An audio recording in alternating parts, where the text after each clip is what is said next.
Hello my dear students, welcome to the class of mathematics by Maninder Singh Sidhu. We are starting a new chapter today in this class and that is chapter number 8 of NCERT Maths class 12th. And the name of the chapter is Application of Integration. अब जानते हैं हमने already integration chapter जो है वो finish कर लिया। अब उसकी इंटीग्रेशन की एप्लीकेशन कहां पे आती है वो हम यहाँ पे पढ़ने वाले हैं। देखिए वैसे एप्लीकेशन तो बहुत सारी है इंटीग्रेशन की, बट जो हमारे कोर्स में है क्लास 12th मैथमेटिक्स के वो है सिर्फ एरिया बाउंडेड रीजन्स, यानी कि हमें इंटीग्रेशन की हेल्प से किसी भी कर्व और किसी एक्सिस के बीच का एरिया फाइंड करना है। ठीक है, अब जैसे ये एक लाइन है, मुझे इस लाइन और एक्स एक्सिस के बीच में एरिया निकालना है 1 से 5 के बीच में, तो दैट मीन्स मुझे ये एरिया फाइंड करना है। ठीक है, तो ये कैसे निकलेगा? अगर हमारे पास फंक्शन दिया हुआ है y is equal to f x, यानी ये लाइन की इक्वेशन है y is equal to f x, तो ये एरिया निकालने के लिए मुझे लिमिट लेनी पड़ेगी 1 से 5, राइट, और y dx करना पड़ेगा। y यानी कि फंक्शन में से y की वैल्यू लेंगे जो कि इन टर्म्स ऑफ x होगी, वो यहां डालना होगा और साथ में dx लिखना होगा। यानी इन जनरल अगर आप निकालना चाहते हैं area between curve and x axis, तो उसके लिए आपको हमेशा y dx करना पड़ेगा। कर्व में से, कर्व की जो इक्वेशन दी होगी उस इक्वेशन में से y की वैल्यू लेनी होगी जो कि obviously in terms of x होगी, और लिमिट हमेशा उस एक्सिस पे लेनी है जिसके साथ आपने एरिया निकालना है। एक्स एक्सिस पे लेनी है तो यहां पे x1 से x2 कोई लिमिट्स आएंगी, राइट। और अगर मुझे निकालना है area between y axis and the curve, तो वो हम कैसे निकाल सकते हैं? वो निकलेगा x dy करके। x dy, जैसे कि अगर मुझे एरिया निकालना हो यहां पे 2 से 4 तक, तो दैट मीन्स मुझे ये वाला एरिया चाहिए, ये एरिया। अब ये एरिया निकालने के लिए लिमिट जो है वो y एक्सिस पे लेनी पड़ेगी ना, तो इसलिए यहां पे आएगा y1 से y2। तो इस तरह से हम एरिया बाउंडेड बिटवीन लाइन और कर्व विद एक्स एक्सिस भी निकाल सकते हैं और विद y एक्सिस भी निकाल सकते हैं। वो हमें क्वेश्चन में गिवन होगा कि हमें किसके साथ एरिया फाइंड करना है, एक्स एक्सिस के साथ या फिर y एक्सिस के साथ। ठीक है, so this is the concept of area bounded regions using integration. हम कैसे फाइंड करेंगे? तो चलिए फर्स्ट क्वेश्चन पे चलते हैं। We need to find the area between this given line 2y is equal to -x plus 8 and then x axis and lines x is equal to 2 and x is equal to 4। तो बेटा ये कैसे करेंगे? हमें एक line, एक x axis के बीच का एरिया निकालना है, x is equal to 2 और x is equal to 4 के बीच में। सबसे पहले हमें चाहिए होता है एक रफ स्केच। ठीक है, रफ स्केच यानी वो बिल्कुल एक्यूरेट होना जरूरी नहीं है, जस्ट हमें एक आइडिया होना चाहिए कि ये जो लाइन है वो कहां से पास हो रही है। तो बेटा अगर मैं इसका एक रफ स्केच बनाना चाहूं तो 2 पॉइंट्स ले लेता हूं। एक बार मैं x को अगर 0 पुट कर देता हूं तो y की वैल्यू 4 आ जाएगी, यानी कि 1 2 3 4 यहां से लाइन पास हो रही है।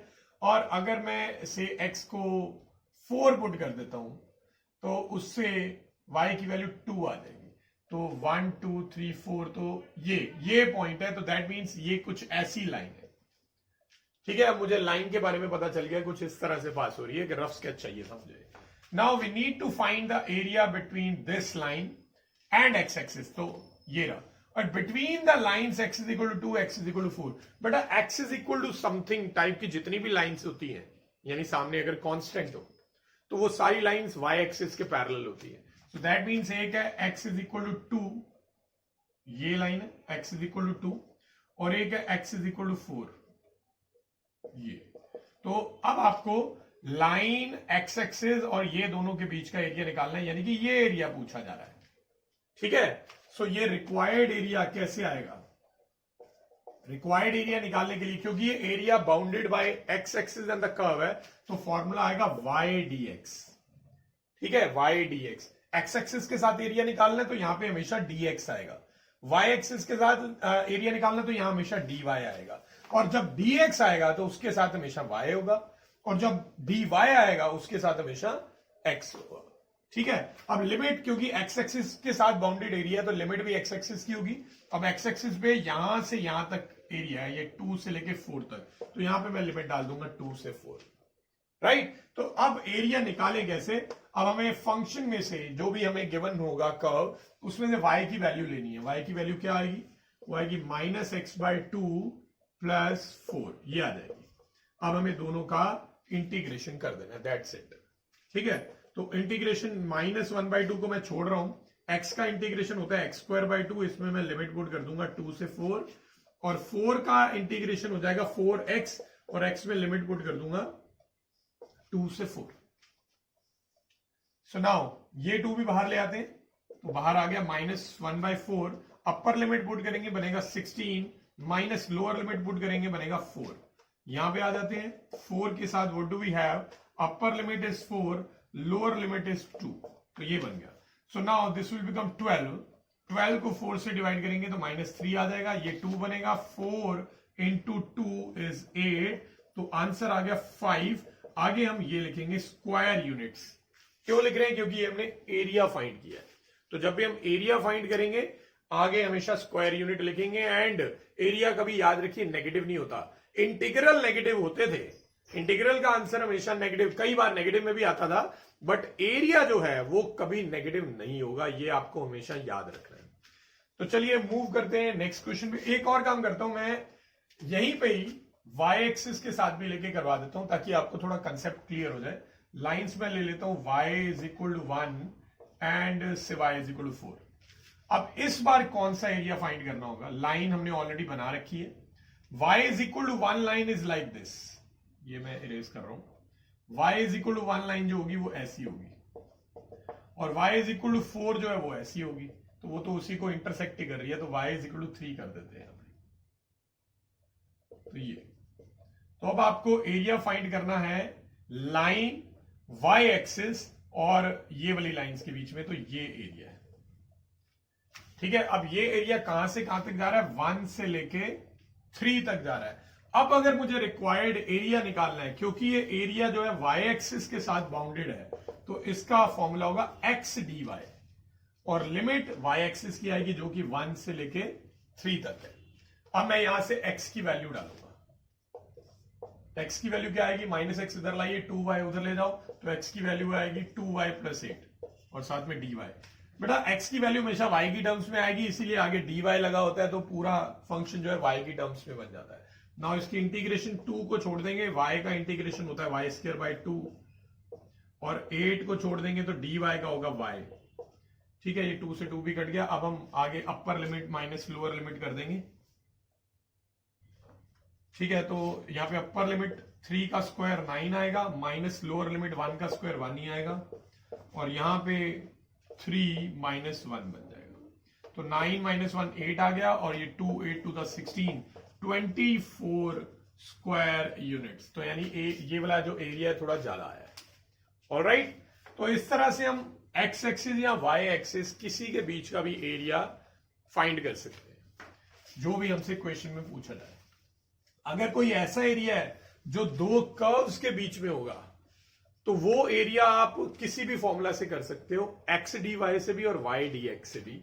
तो अभी एक से ज्यादा कर्व्स वाले क्वेश्चन अभी हम नेक्स्ट क्लास में करेंगे। आज आपको सिर्फ बेसिक सिखा रहा हूं, और थोड़े बहुत ऐसे क्वेश्चन आएंगे, वो भी हम जनरली एक आधा मैं क्वेश्चन बीच में डिस्कस कर लूंगा, जिसमें y एक्सिस या x एक्सिस कोई भी एरिया फाइंड कर सकते हो।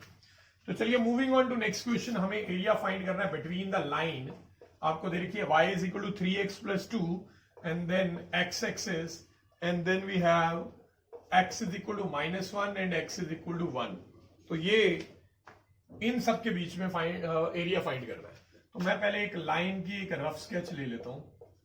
अगर मैं x को 0 पुट करता हूं तो y 2 आता है, अगर मैं x को से 1 पुट करता हूं तो y 5 आता है। तो एक रफ आइडिया मुझे चाहिए था, जो कि मुझे मिल चुका है। x को 0 पुट करने पे y 2 आ रहा है, यानी लाइन कुछ यहां से पास हो रही है, और x को 1 पुट करने पे y 5 आ रहा है, तो यानी कुछ इस टाइप की लाइन है। ठीक है, ये एक्स एक्सिस को कहां पे कट कर रही है ये भी जानना जरा जरूरी है। तो अगर मैं y को 0 पुट कर देता हूं, y को 0, क्योंकि जब भी एक्स एक्सिस को कोई लाइन कट करती है तो y 0 होता है, तो y को 0 पुट करता हूं तो उससे x की वैल्यू आती है -2/3। ठीक है, तो ये वाला जो पॉइंट है ये -2/3 है और -1 के पहले आएगा ये। अब हमें एरिया पूछा है -1 से 1 के बीच में, यानी कि ये और ये। अब यहां पे तो दो दो एरियाज हो गए, आप देख सकते हो, एक ये एरिया एक ये एरिया, तो दो पोर्शन में एरिया है। एक एरिया एक्स एक्सिस के नीचे वाला है और एक एरिया एक्स एक्सिस के ऊपर वाला है। अगर ये नॉर्मल इंटीग्रेशन का क्वेश्चन होता तो हम डायरेक्ट -1 से 1 तक लिमिट लेते हैं। ठीक है ना, ये x इज इक्वल टू 1 है और ये x इज इक्वल टू -1 है। -1 से 1 तक लिमिट लेते डायरेक्ट और एक ही बार में इसका एरिया निकाल देते इंटीग्रेट करके। सॉरी, एरिया नहीं, वो इंटीग्रेशन निकलता। एरिया और इंटीग्रेशन में फर्क होता है। इंटीग्रेशन नेगेटिव में भी हो सकता है जबकि एरिया नेगेटिव नहीं होगा। बेटा जितने भी एरियाज एक्स एक्सिस के नीचे आएंगे वो सारे मैग्नीट्यूड वाइज नेगेटिव में आएंगे, जो कि नहीं होना चाहिए। ठीक है, तो हमें इसका मैग्नीट्यूड पॉजिटिव बनाना पड़ेगा, यानी मुझे इस इंटीग्रल को, इस एरिया को दो पार्ट्स में डिवाइड करना पड़ेगा। कैसे करूंगा अब मैं, देखिए रिक्वायर्ड एरिया क्या होगा, ये वाला जो पॉइंट है ये है -2/3, ये लाइन और एक्स एक्सिस के बीच का एरिया है। मैं एक काम करता हूं, -1 से -2/3 तक y dx करता हूं और इस पूरे को मॉडुलस में रख दूंगा। y क्योंकि ये एरिया एक्स एक्सिस के नीचे आ रहा है और वो नेगेटिव में ना आए, पॉजिटिव रहे, इसलिए पूरे को मॉडुलस में रखेंगे। और इसके बाद -2/3 से 1 तक जाना है और वहां पे नॉर्मल y dx ही करेंगे, क्योंकि वो एरिया एक्स एक्सिस के ऊपर आ रहा है तो उसको मॉड में रखने की जरूरत नहीं है, क्योंकि वो आएगा ही पॉजिटिव। अगर आप मॉड लगा भी दोगे तब भी ठीक है, आप चाहें तो सभी इक्वेशन में आप मॉडुलस लगा सकते हो। तो चलिए आगे बढ़ते हैं। अब y की वैल्यू मैं पुट कर रहा हूं, y की वैल्यू है 3x + 2 और इसका मुझे अभी इंटीग्रेशन करना है और पूरे को मैं मॉडुलस में भी रख रहा हूं और यहां पे भी 3x + 2 और -2/3 से 1। अब चलिए दोनों का इंटीग्रेशन करते हैं। मैं ये फिगर इरेज कर देता हूं, अब इसका कोई यूज नहीं है।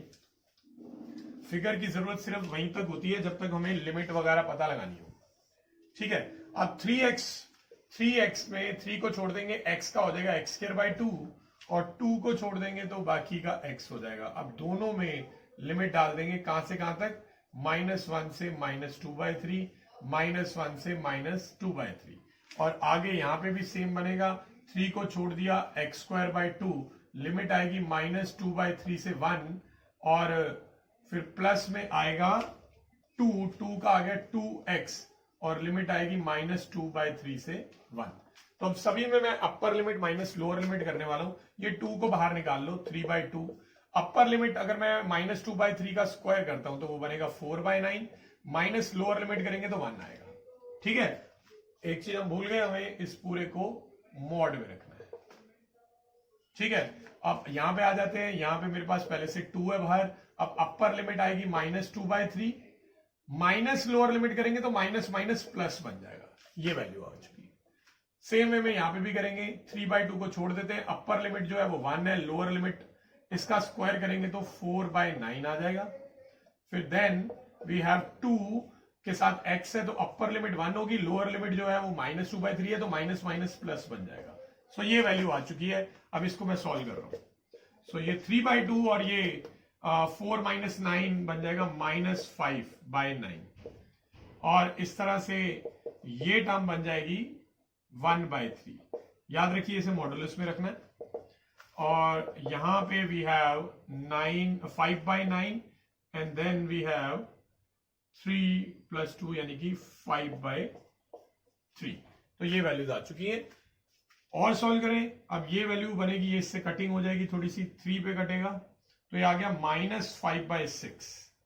ठीक है, तो -5/6 + 2/3, इसको मॉडुलस में रखेंगे और यहां पे भी थोड़ी सी कटिंग हो रही है, ये आ गया +5/6 + 10/3। इनको मैं सॉल्व कर रहा हूं, एलसीएम लेंगे तो एलसीएम आ जाएगा 6, यहां -5 आएगा और इधर 4 आ जाएगा, पर इसे मॉडुलस में रखेंगे। ऐसे इधर भी एलसीएम ले लेते हैं, 6 आ जाएगा, 5 और ये बन जाएगा 20। चलिए अब we are on to the final stages. बस अब ये आंसर आने वाला है। ये वैल्यू आप देख सकते हो, ये आ रही है -1/6, बट मॉडुलस की वजह से +1/6 बन जाएगी। और ये वाली जो वैल्यू है वो आ रही है 25/6। अगर मैं दोनों का एलसीएम लेता हूं तो ये बन जाएगा 26/6 और कटिंग करके आ जाएगा 13/3 स्क्वायर यूनिट्स। तो ये इस क्वेश्चन का आंसर आ गया है। ठीक है, तो आप याद रखेंगे जब भी कोई एरिया एक्स एक्सिस के नीचे होगा तो उस एरिया को अलग से फाइंड करेंगे और उसे मॉडुलस में रखेंगे।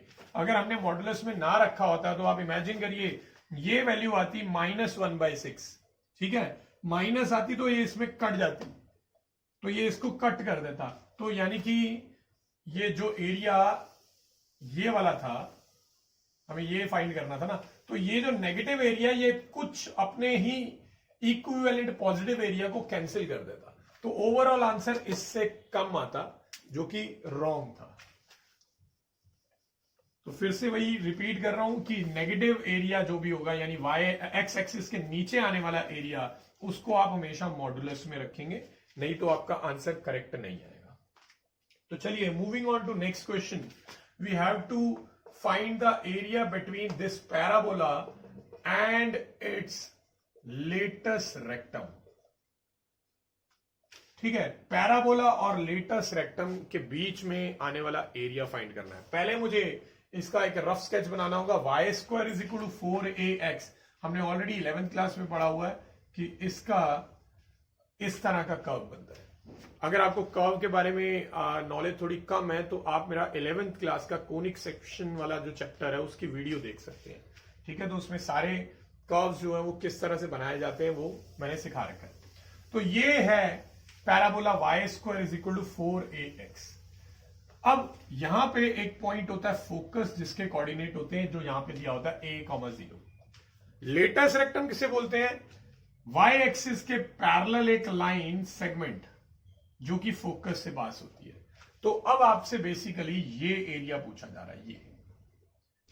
ठीक है, तो ये एरिया कर्व और एक्स एक्सिस के बीच में है, बट आधा एरिया एक्स एक्सिस के ऊपर है, आधा एरिया एक्स एक्सिस के नीचे है।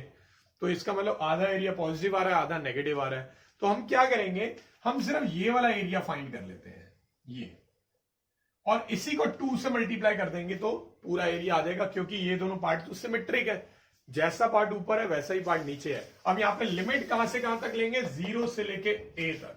तो अगर मुझे रिक्वायर्ड एरिया निकालना है तो 0 से a तक लिमिट लूंगा, और क्योंकि मुझे कर्व और एक्स एक्सिस के बीच का ही एरिया निकालना है तो मैं y dx करने वाला हूं, और इस पूरे को 2 से मल्टीप्लाई भी करेंगे, बिकॉज ये सिमेट्रिक है, नीचे वाला एरिया भी हमें साथ में चाहिए ना। y की वैल्यू मैं पुट करता हूं यहां से y की वैल्यू आएगी 2√a√x, लिमिट है 0 से a। अब 2√a कांस्टेंट है, बाहर ले आएंगे तो ये बन जाएगा 4√a, और √x का इंटीग्रेशन यानी x की पावर हाफ का इंटीग्रेशन होता है x की पावर 3/2/3/2, और इसमें मुझे लिमिट पुट करनी है 0 to a। तो अब मैं लिमिट पुट कर रहा हूं, ये पहले इसको उल्टा कर देंगे, 4√a और ये बाहर आके बन जाएगा 2/3। अपर लिमिट डालेंगे तो a की पावर 3/2 माइनस 0 की पावर 3/2, ये मल्टीप्लाई हो गया 8√a/3। किसी की भी पावर 3/2 हो तो उसे हम ऐसे लिख सकते हैं, और वो तो 0 बन गया a√a। अब इनको मैं मल्टीप्लाई करता हूं, 8/3 एज इट इज रहेगा, √a से √a मल्टीप्लाई करने पे a बनेगा, और a इंटू a करने पे a² आ जाएगा। तो ये इसका फाइनल आंसर आ चुका है, 8/3 a² स्क्वायर यूनिट्स। ठीक है, तो आई होप आपको ये भी एरिया कैसे फाइंड करते हैं अच्छे से क्लियर हुआ होगा। चलिए moving on to next question, we have to find area of ellipse, जिसकी इक्वेशन है x² / a² + y² / b² = 1। तो पहले हमें एक रफ स्केच चाहिए, यानी कि इस एलिप्स की शेप कैसी होती है। आपको याद होगा कोनिक सेक्शन लास्ट ईयर हमने जो पढ़ा था ए जो होता है वो मेजर एक्सिस की लेंथ से बनता है, यानी 2a होती है मेजर एक्सिस की लेंथ, तो ये होती है a और ये होता है b। हमें पूरे इलिप्स का एरिया निकालना है, तो पूरा एरिया निकालने के लिए हम एक काम कर सकते हैं, ये एरिया निकाल लेते हैं और इंटू 2 कर दें, क्योंकि ये सिमेट्रिक पार्ट होगा। अगर ये करना है तो ये पॉइंट ए होगा और ये पॉइंट माइनस ए होगा, तो माइनस ए से प्लस ए लिमिट लेनी होगी, या फिर इससे भी आसान हम ये काम कर सकते हैं कि सिर्फ ये वाला एरिया निकाल लेते हैं जिसकी लिमिट 0 to a होगी, और फिर इस एरिया को इंटू 4 कर देंगे, क्योंकि ये सारे पार्ट इक्वल होंगे। सर्कल का एरिया निकालना हो वो भी ऐसे ही निकलेगा। ठीक है, तो मुझे रिक्वायर्ड एरिया लेना है। रिक्वायर्ड एरिया दो तरीके से निकल सकता है बेटा। ये एरिया चाहे तो कर्व और एक्स एक्सिस के बीच में निकाल लो, चाहे कर्व और वाई एक्सिस के बीच में निकाल लो, दोनों से निकल जाएगा ये वाला एरिया। ठीक है, फिर बाद में इंटू 4 कर देना है। तो आप जिससे भी करना चाहे कर सकते हो। अगर आप एक्स एक्सिस से करने वाले हो तो आप लिखेंगे वाई डी एक्स और लिमिट लेंगे एक्स एक्सिस की 0 to a, और अगर आप वाई एक्सिस में लेने वाले हो तो लिखोगे एक्स डी वाई और लिमिट वाई एक्सिस की लोगे 0 से b। तो इन दोनों में से किसी भी तरीके से आप इसका एरिया निकाल सकते हो, और मल्टीप्लाई बाय 4 करना मत भूलना। ठीक है, तो मैं फिलहाल इसी से ही करवा रहा हूं, दोनों से कैलकुलेशन ऑलमोस्ट सेम आएगी, कोई फर्क नहीं आएगा। तो एरिया निकालने के लिए अब मुझे y की वैल्यू चाहिए। y की वैल्यू निकलेगी यहां से। अब वही मेन पार्ट है y की वैल्यू निकालना। तो y square by b square is equal to x को मैं उधर ले गया, एलसीएम अगर मैं लेता हूं तो बनेगा a square minus x square by a square, ये बी स्क्वायर को ऊपर ले जाएंगे, तो वाई स्क्वायर की वैल्यू आ जाएगी b square by a square into under root a square minus x square.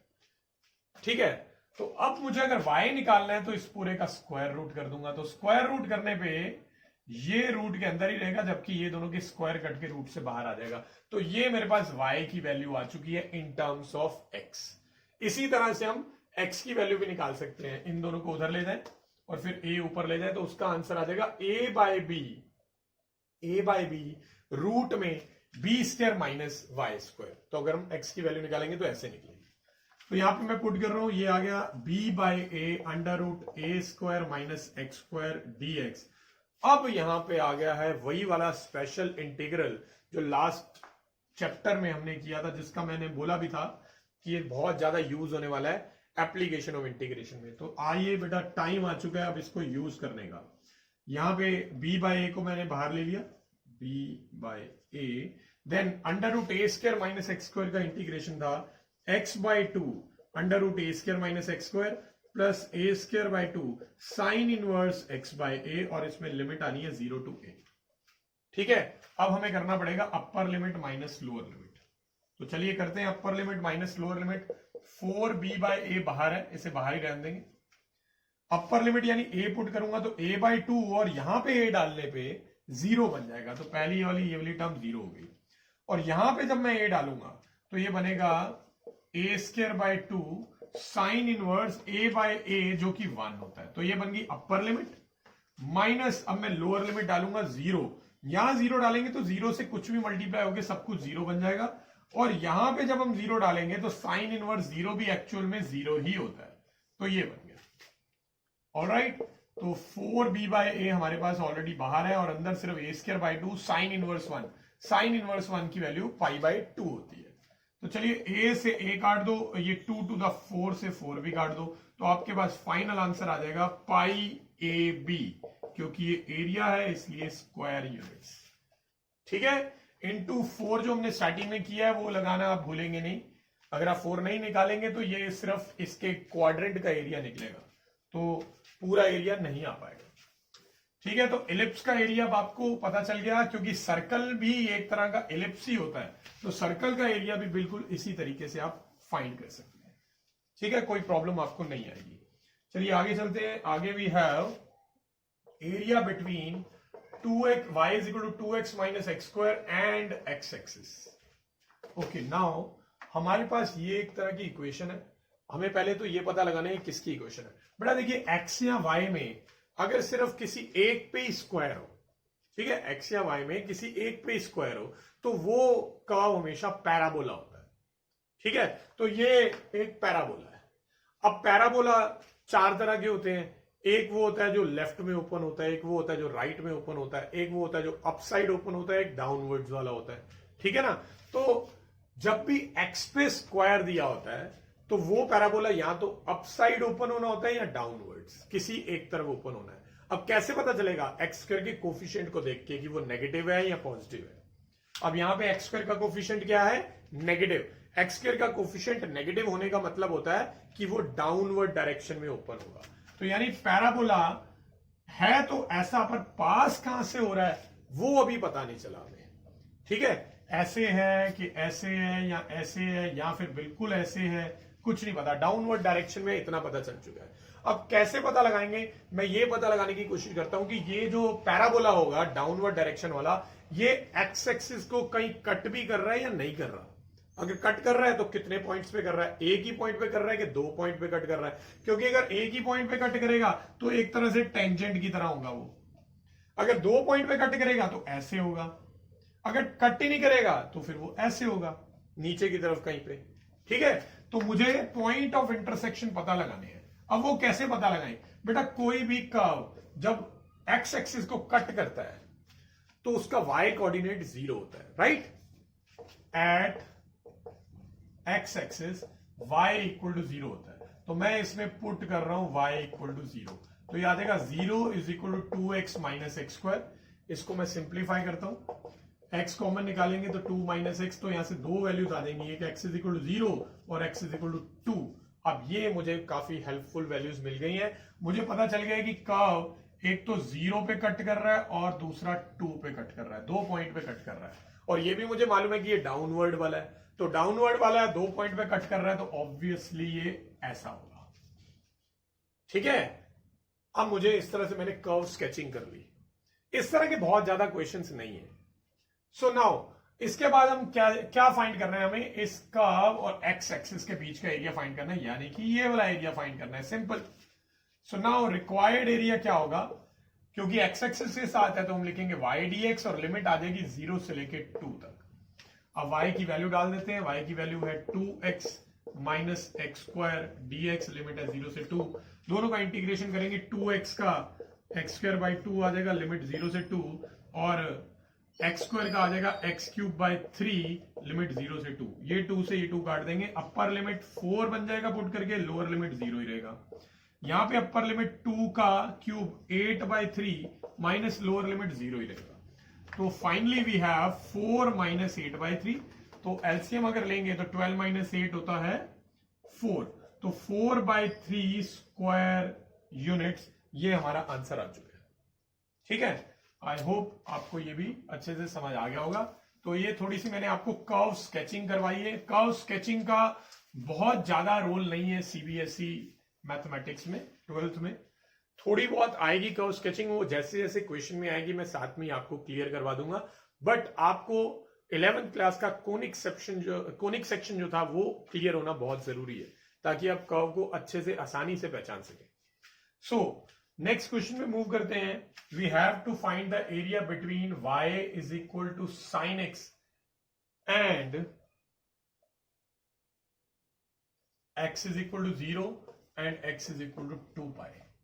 तो x is equal to 0, x is equal to 2 pi और y is equal to sine x and x axis भी। तो सारे के सारे आ गए। Area between, सारे बीच में एंड नहीं लगाते रहना, तो वो मैंने सिर्फ ऐसे ही लिखवा दिया। तो आपको इस curve sine x, x equal to 0, x is equal to 2 pi और x एक्सिस के बीच में जो एरिया आएगा वो फाइंड करना है। तो मुझे पहले तो इसका रफ स्केच चाहिए। साइन एक्स का ग्राफ हम सब लोगों ने पहले से पढ़ रखा है। ये इस तरह का होता है, ठीक है। ये 0 होता है, यहां पे π/2 होता है, यहां पे पाई होता है, देन ये 3π/2 होता है और लास्ट में ये 2 पाई होता है। तो मुझे 0 से लेके 2 पाई तक सारा एरिया निकालना है, तो वो ये प्लस ये एरिया है। अब आप ऑब्वियसली देख सकते हो कुछ एरिया तो नेगेटिव डायरेक्शन में, तो उसे मॉडुलस में रखना पड़ेगा। ठीक है, तो इस एरिया को कैसे निकालेंगे? दो तरीके करने के। एक तरीके की आप 0 से पाई लिमिट लें पहले और y dx कर लें, और फिर पाई से 2 पाई लिमिट लें, फिर से y dx कर लें और इसको मॉड में रख दें। एक ये तरीका है। और दूसरा तरीका क्या है, क्योंकि ये दोनों सिमेट्रिक एरियाज हैं, क्योंकि ये शेप जितनी ऊपर की तरफ है उतनी ही नीचे की तरफ है, तो सिर्फ इसका एरिया निकाल के इंटू 2 भी कर सकते हो, तो ऐसे भी निकाला जा सकता है एरिया। तो चलिए अब हम एरिया निकालते हैं जल्दी से। y की वैल्यू क्या है, y की वैल्यू है sin x, तो sin x dx आ गया, 0 से पाई लिमिट है। अब sin x का इंटीग्रेशन होता है माइनस cos x, ठीक है। अब इसके बाद में अपर लिमिट माइनस लोअर लिमिट कर दूंगा, तो अपर लिमिट यानी cos pi minus cos 0। cos पाई की वैल्यू -1 होती है, cos 0 की वैल्यू 1 होती है, बट आगे माइनस लगा हुआ है, तो ये -2 बन गया, -2 इंटू -2 4 स्क्वायर यूनिट्स, बस। तो काफी सिंपल क्वेश्चन था, आपने देखा ये। तो आज की क्लास में मैंने जितने भी अभी तक क्वेश्चन करवाए हैं वो सारे सिंगल कर्व वाले ही थे। चलिए एक लास्ट क्वेश्चन करवाता हूं आज की क्लास का, इसमें मल्टीपल कर्व्स वाला एक करवा देता हूं आपको। ये अब बेटा यहाँ पे जब मॉडुलस आ गए हैं, दोनों पे अलग अलग आया है, एक नहीं आया मॉडुलस। अगर एक ही मॉडुलस आया होता तो मैं 2 केसेस बनाता, एक प्लस वाला एक माइनस वाला। अब कितने केसेस बनेंगे बेटा, 2 केसेस इसके बनेंगे प्लस माइनस वाले, और 2 केसेस इसके बनेंगे प्लस माइनस वाले, यानी कि इन टोटल 4 केसेस हो जाएंगे, ठीक है। This can be represented as, एक बन जाएगी x plus y is equal to 4, दोनों को पॉजिटिव रखा। एक बनेगी x minus y is equal to 1 है, sorry, x minus y is equal to 1, यानी कि x को पॉजिटिव y को नेगेटिव। एक बनेगी ये वाला केस, और एक लास्ट बनेगा ये वाला केस। तो एक बार दोनों को पॉजिटिव रखा, एक बार x पॉजिटिव y नेगेटिव, एक बार x नेगेटिव y पॉजिटिव, और लास्ट में हमने दोनों को नेगेटिव रखा। तो ये टोटल 4 कर्व्स बनेंगे यहाँ पे। अब मुझे पहले तो ना इन चारों कर्व्स को प्लॉट करना पड़ेगा। तो पहली लाइन है x plus y is equal to 1, तो ये 1 1 से पास होगी, तो ऐसी लाइन बन जाएगी। हमें सिर्फ इसी के बीच का एरिया निकालना है और कुछ नहीं है, ठीक है। तो ये वाली जो लाइन है ये है x plus y equal to 1।